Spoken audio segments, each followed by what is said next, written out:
오늘 읽은 본문 말씀은 예수님께서 나병 환자를 고쳐주신 사건입니다. 40절에 보면 한 문둥병자가 예수께 와서 꿇어 엎드려 간구하여 가로되, 이렇게 시작을 하고 있습니다. 여러분, 나병이 어떤 병이라고 생각하십니까? 나병은 도대체 어떤 병인가? 한마디로 온몸이 문드러져서 썩어 결국에는 죽게 되는 병, 그것이 바로 나병입니다. 이 나병을 일반적으로 세 가지로 표현을 하는데, 문둥병, 나병 또는 한센병, 이렇게 표현을 합니다. 문둥병이라고 하는 말은 치료 불가능하다 하는 절망적인 의미가 있어요. 치료 불가능한 병으로서 문둥병입니다. 나병이라고 하는 것은 치료는 될 수 있으나 사회적 적응이 불가능한 병이다 하는 의미가 담겨져 있습니다. 그리고 세 번째로 한센병이라고 하는 것은 일반적인 병, 이것은 천영, 하늘의 저주가 아니라 일반적인 병과 같은 병으로서 치유도 되고 그리고 사회적인 적응도 가능하다 하는 의미가 담겨져 있습니다. 이 중에서 특별히 한센병이라는 말이 나온 것은 얼마 되지 않습니다. 1871년에 한센이라고 하는 학자가 문둥병의 병원균을 발견하게 됩니다. 그래서 이 병이 하늘의 저주로 온 병이 아니라 다른 병처럼 병원균에 의해서 시작되는 것이다 하는 것을 알게 되었습니다. 그래서 치료 가능한 병으로 취급되었습니다. 의학계에서는 1960년대부터 나병을 한센병으로 고쳐서 부르게 되었고, 또 이것이 국제 표기법이 됐습니다. 그래서 나병을 한센병 이렇게 부르면 굉장히 현대적이고 세련된 것이죠. 성경에서는 이 문둥병이나 나병 대신에 최근에는 한센병으로 이제 번역을 하고 있습니다. 우리는 아직 나병이라고 하고 있지만 점점 그렇게 바뀌어 가고 있는 것이죠. 그만큼 이 나병을 인간들이 정복해 가고 있다고 하는 겁니다. 그럼에도 불구하고 옛날이나 지금이나 나병, 문둥병 그러면 무서운 병으로 인식되는 것은 당연합니다. 의학의 발달로 새로운 가능성의 길이 열려졌지만 여전히 치료와 사회 적응에는 상당한 어려움이 있다 하는 것입니다. 여러분, 이 나병 환자의 고통을 이해하십니까? 이 나병 환자는 여러 가지 고통을 당하는데 그 중에 첫째가 육체가 고통을 당합니다. 제가 군대 생활을 할 때 군목 그 목사님이 젊은 시절에 소록도에서 목회를 하셨던 분이에요. 그래서 어느 날 저보고 그분이 휴가를 내서 거기를 좀 다녀오자 그러더라고요. 그래서 전라남도 고흥까지 가서 거기서 배를 타고 소록도에 들어갔다 온 적이 있습니다. 거기서 치료돼서 활동하는 분도 만났지만 안에 들어가서 아직 문둥병을 앓고 있는 분들을 직접 보았어요. 특별히 몇 명의 노인들을 만나게 되었는데 그 모습이 너무 끔찍하고 너무 처참했습니다. 이렇게 저를 쳐다보고 있는데 코가 없는 거예요. 코가 다 떨어져 나간 거예요. 눈이 흘러내리고 있습니다. 눈이 쭉 흘러내리고 있어요. 손가락이 없는 것은 일반적인 겁니다. 그래서 그 안에 있는 교인들이 주님을 찬양하면서 박수를 칠 때는 손바닥 소리가 안 납니다. 통나무가 부딪히는 소리가 나요. 여러분, 하나님을 박수치면서 손바닥으로 박수치면서 찬양할 수 있다는 거 얼마나 놀라운 축복인지 모릅니다. 장갑을 겨울에 꼈다가 벗으면 손가락이 하나가 없어진다고 합니다. 그래도 본인들은 그것을 모르는 겁니다. 저는 그걸 보면서 이 나병, 문둥병이라고 하는 것이 정말 무서운 것이구나, 정말 걸리면 큰일 나는 것이구나, 그리고 이 걸려서 사는 사람이 얼마나 불쌍한 사람들인가 하는 것을 느끼고 돌아왔습니다.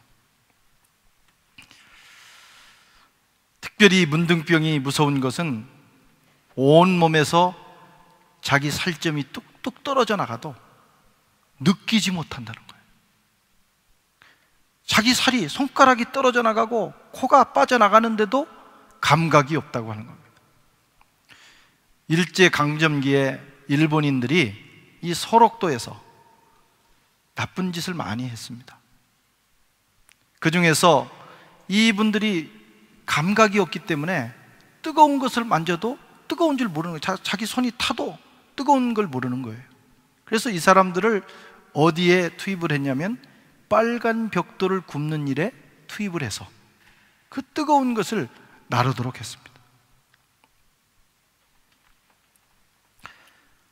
여러분, 감각이 사라져서 살이 문드러져 떨어져 나가는데도 불구하고 그것을 느끼지 못하는 인생, 얼마나 불쌍하고 처참한지 모릅니다. 참담하고 절망적이고 슬픈 인생들이 바로 문둥병에 걸린 인생들이었습니다. 여러분은 어떻습니까? 이 문둥병, 저는 그 소록도를 다녀오면서 정말 하나님 앞에 내게 감각이 있다고 하는 것이 얼마나 감사한지 알게 됐어요. 아프십니까? 아파서 감사해 본 적 있으세요? 아프다고 하는 건 아직 감각이 있다는 거예요. 몸이 불편하십니까? 왜 내 몸은 이렇게 불편하고 정상적이지 못한가? 그 때문에 하나님을 원망하고 나를 낳아준 부모를 원망한 적이 있습니까? 문둥병자는 그런 모양조차도 없다는 사실을 기억해야 됩니다. 우리가 처한 현실에 대해서 감사할 수 있는 저와 여러분들이 되시기를 바랍니다.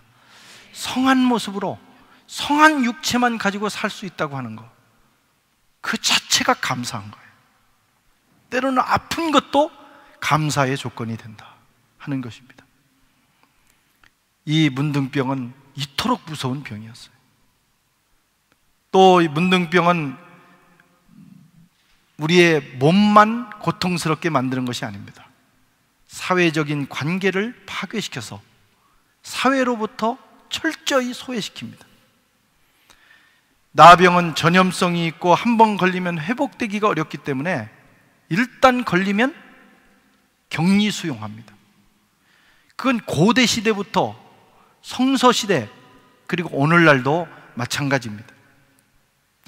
구약 성경 레위기 13장 14장은 나병에 대한 내용만 집중적으로 다루고 있는데, 거기 보면 제사장이 어떤 사람을 이 사람은 나병이다, 이건 피부병이 아니고 나병이다 이렇게 판정을 내리면 사회는 즉시 그를 격리시키고 머리를 풀게 하고, 그리고 혹시 사람들이 지나가게 되면 먼 발치에서부터 자기의 입을 가리고 부정한 사람이 여기 있다, 부정한 사람이 여기 있으니 가까이 오지 마시오 하면서 소리치게 만들었어요.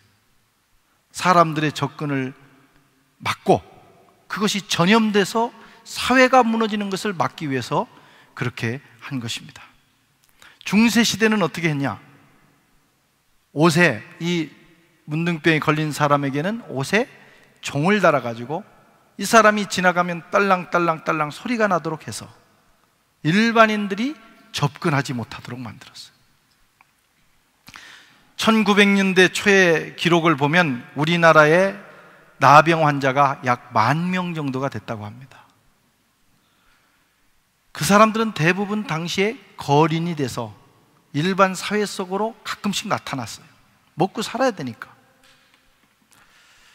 그런 상황에서 이 사람들의 접촉을 막기 위해서 사회가 어떤 일을 했냐면 이런 속설을 퍼뜨렸어요. 문둥이들은 어린아이를 잡아서 그 간을 뺏어 먹으면 낫는다. 그래서 어린아이들을 잡아먹기 위해서 돌아다니기 때문에 문둥이들이 나타나면 쫓아내고 그 사람들을 가까이 해서는 안 된다. 사람들과의 접촉을 막기 위한 그런 풍설이었습니다. 제가 어렸을 때도 보면 봄이 되면 우리 고향에서는 산에 진달래가 흐드러지게 핍니다. 그러면 가서 진달래 꽃도 따고, 또 배고픈 시절, 시골은 배가 고팠어요. 그래서 가서 진달래 꽃을 막 먹어요. 또 뭐 이렇게 소나무 껍질도 벗겨서 거기서 나는 달콤한 그런 맛도 보고. 근데 진달래 꽃을 먹으러 가는데 어른들이 그랬습니다. 진달래 꽃을 따라 가다 보면 이 나병 환자들이 숨어 있다가 너희들을 잡아먹는다. 그래가지고 진달래 꽃을 따라가면서도 얼마나 긴장하면서 다녔는지 몰라요. 누가 나타나면 혹시 문둥병 환자가 나타나는가. 이게 다 사회적으로 격리시키기 위해서, 일반인과의 접촉을 막기 위해서 퍼뜨린 풍설입니다. 실제로 1928년 5월에는 나병 환자가 7살 난 소녀를 잡아먹었다 하는 우리나라에서 그런 기록이 있고, 1948년 8월에는 공동묘지에서 시체를 꺼내서 먹은 기록이 있습니다. 이렇게 해서 이 사람들은 어떻게 해서든지 나으려고 했고, 또 사회는 이 사람들을 격리시키기 위해서 노력을 했습니다. 철저하게. 사람이 병이 들면, 사실 누가 몸이 아프고 병들면 뭐 전염 위험성도 있고 또 깨끗하게 씻지 못하기 때문에 사람들이 기피하는 경향이 있어요. 그러나 병든 사람이 나음을 얻는 길은 사람들의 사랑과 보호와 돌봄을 받아야 돼요. 위로를 받아야 되고, 그래야 그 견디기 힘든 그 병을 극복하고 일어날 수가 있는 것입니다. 그래서 어지간한 질병에 걸리면 온 가족이 그 아픈 사람을 위해서 애를 쓰는데, 이 문둥병은 가족들까지도 버린다, 이런 말씀. 자기를 낳아준 부모까지도 그를 철저하게 버리는 병이 바로 문둥병입니다. 그래서 사회적으로 격리되는 아픔을 경험하는 거예요. 사람 사는 삶이 아닙니다. 오늘 주님 앞에 나온 이 나병 환자가 그런 삶을 살고 있었어요. 또 세 번째로, 이 병은 영적으로 죄의식 속에 살도록 하는 종교적인 병으로 인식되었습니다. 사람이 몸이 아프면 몸 아픈 것으로 끝나는 것이 아니고 관계가 깨지고 그걸로 끝나는 것이 아니라 영적인 고통까지 당합니다. 그래서 병이 빨리 낫지 않으면 생각하기를, 내가 뭘 잘못했나? 내가 하나님 앞에 저주받는 것은 아닌가? 하는 생각을 하고, 또 다른 사람들도 실제로 그렇게 생각해요. 저거 아픈 거 보니까 저거 분명히 저렇게 심각하게 아픈 것은 혹시 죄를 지어가지고 저주받는 것이다. 또 실제로 죄 문제를 해결해서 나음을 얻는 경우도 있어요. 그러나 다 그런 것만은 아닙니다. 세상에서도 그렇죠. 우리나라 같은 경우는 누가 심하게 아파있으면, 이 병이 낫지 않으면 저거 전생에 무슨 죄를 지어서 저러냐 하면서 종교적인 문제로, 영적인 문제로 연결을 시킵니다. 요한복음 9장에 보면 소경이 예수님 앞에 나왔을 때 사람들이 질문합니다. 랍비여, 이 사람이 소경으로 난 것이 부모의 죄입니까? 자기의 죄입니까? 종교적인 문제를 따지는 거예요. 나병도 그렇게 생각했습니다. 저 사람이 나병에 걸린 것이, 내가 나병에 걸린 것이 누구의 죄 때문이냐, 무엇 때문에 하나님 앞에 이렇게 저주받고 버림을 받았는가. 그들은 몸도 아프고 관계도 아픈데 영적으로도 아파요. 늘 죄의식 속에, 저주받은 인생이라는 생각 속에 살아가게 됩니다. 특별히 유대 사회는 종교 사회, 하나님으로부터 버림받았다고 낙인 찍히면 끝나는 사회예요. 그래서 그들은 영적인 죄의식이 더 큽니다. 이런 총체적인 고통을 안고 있었던 사람이 바로 나병 환자예요. 나병 환자뿐만 아니라 오늘날도 마찬가지입니다. 그리스도인들 가운데도 예수 믿는다고 다 건강한가요? 몸이 아픈 사람이 있고, 그것 때문에 관계가 깨지는 사람도 있고, 병이 낫지 않아서 나중에는 기도도 해보고 약도 써보지만 그 문제가 해결되지 않으니 도대체 무슨 내가 죄가 있는가, 무슨 저주를 받는가 하는 그 영적 죄의식 속에 살아가는 사람도 많이 있어요. 그래서 이 정신 질환자들을 보면 이 종교인들 가운데 정신질환자가 많답니다. 이 마지막 그 영적인 죄의식을 극복을 못하기 때문입니다. 오늘 주님 발 앞에 엎드린 이 나병 환자가 바로 그런 사람입니다. 이 사람의 문제는 단순한 게 아니에요. 몸 아픈 게 아니에요. 몸도 마음도 관계도, 여러분, 그리고 영적으로도 아팠습니다. 스스로 풀 수 없는 문제, 너무나 실타래가, 인생의 실타래가 꼬여 있습니다. 이 사람이 주님 앞에 나왔어요. 주님 앞에 나와서 엎드려서 간구합니다. 주님, 원하시면 저를 깨끗하게 하실 수 있나이다. 주님이 원하시면 내 스스로도 안 되고, 부모도 안 되고, 어떤 의사를 만나도 안 되고, 어떤 방법을 써도 해결할 수 없는 너무나 복잡하게 깊이 꼬인 문제지만, 주님이 원하시면 저는 나을 수 있을 것 같습니다. 주님 앞에 간구했습니다. 놀라운 것은 그때 주님이 이 사람을 깨끗하게 해주셨다는 거예요. 할렐루야. 이 말씀이 2000년 전에 전설의 말씀이 아니라 오늘 저와 여러분에게도 적용되는 말씀이기를 원합니다.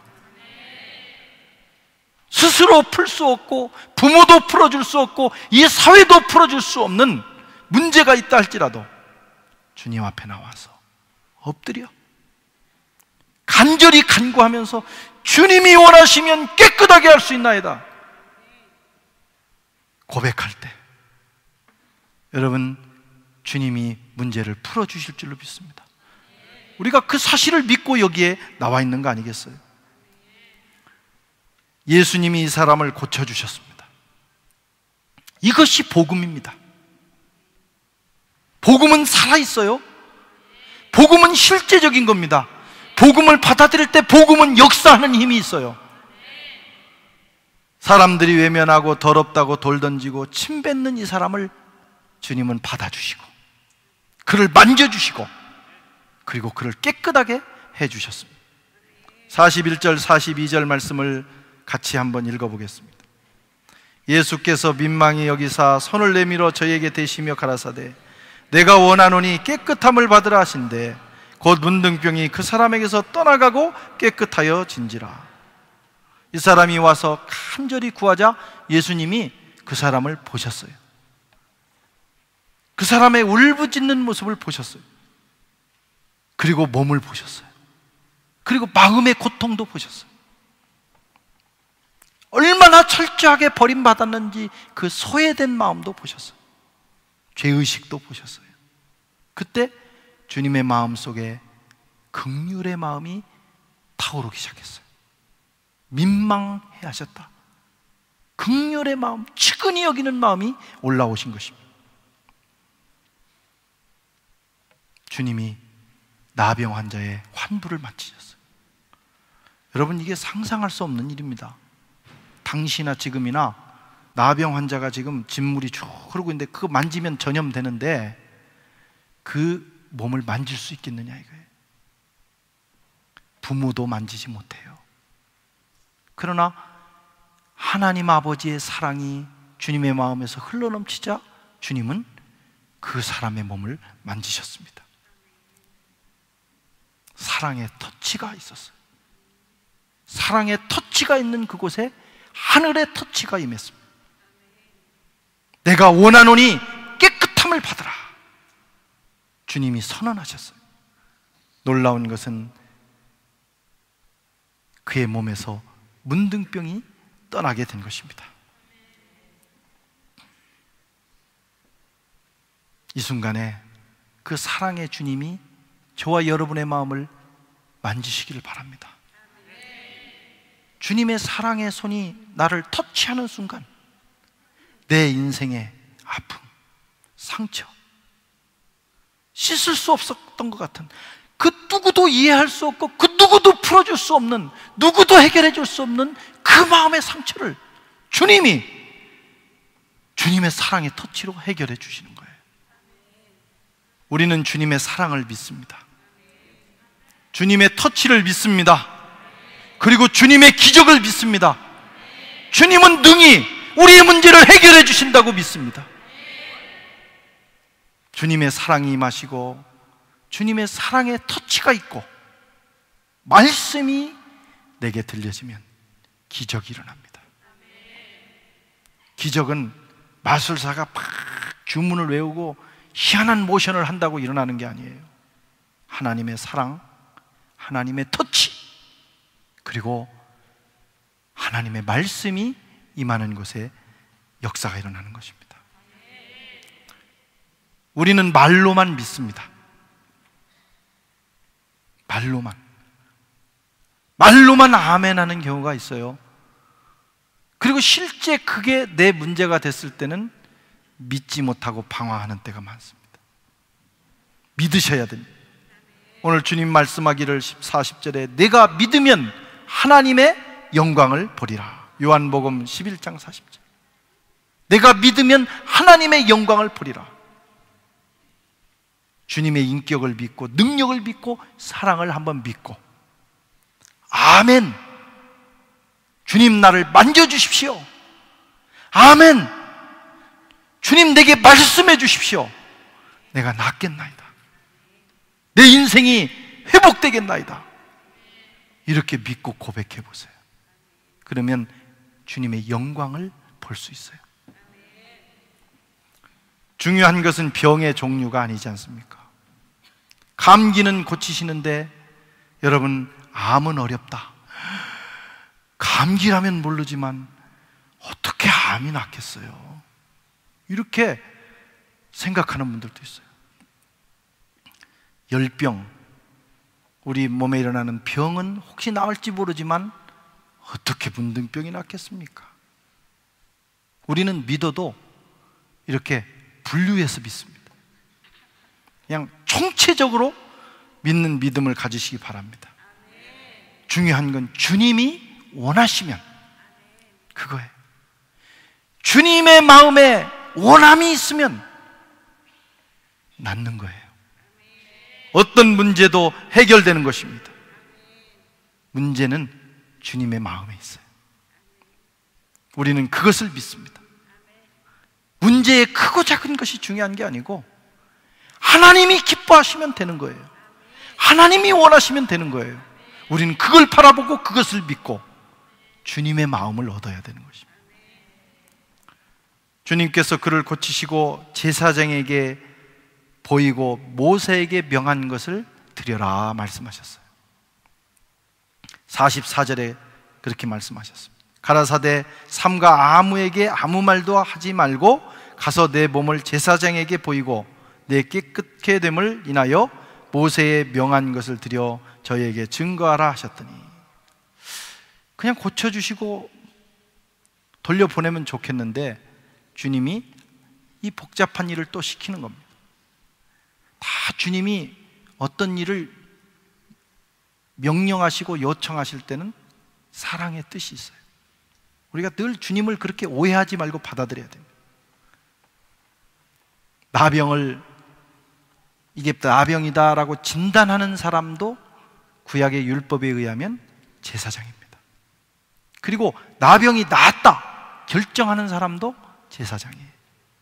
제사장이 결정하면 사회에 복귀할 수 있습니다.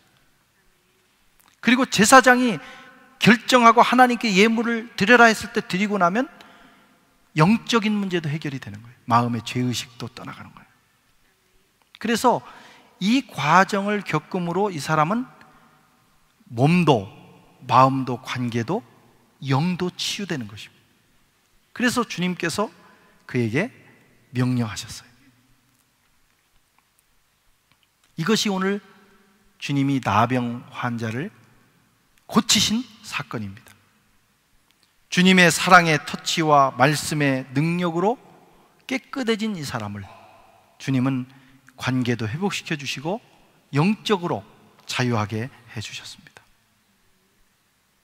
성도 여러분, 주님은 저와 여러분의 인생을 사랑하십니다.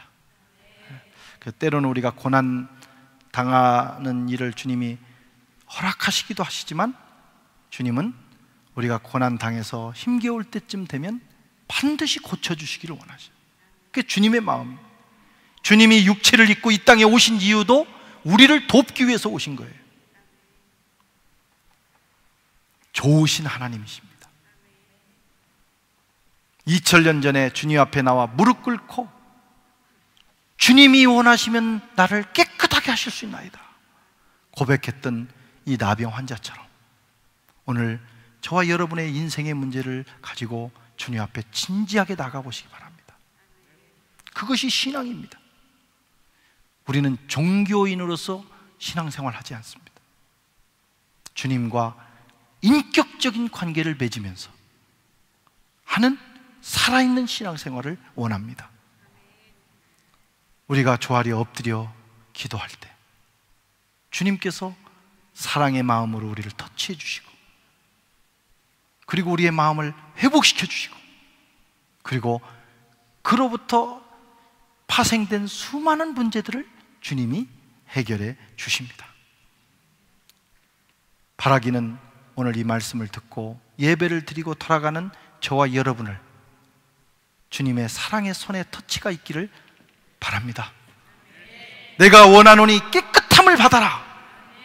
그 주님의 음성을 들으시기 바랍니다. 내가 원하노니 고침을 받아라. 내가 원하노니 모든 창조의 질서대로 회복될지어다. 문제와 저주는 떠나갈지어다 하시는 그 주님의 음성을 여러분 영원히 듣는다면 그 순간에 문제의 실타리가 풀리기 시작할 거예요. 그런 놀라운 역사가 저와 여러분에게 있기를 주님의 이름으로 축원합니다.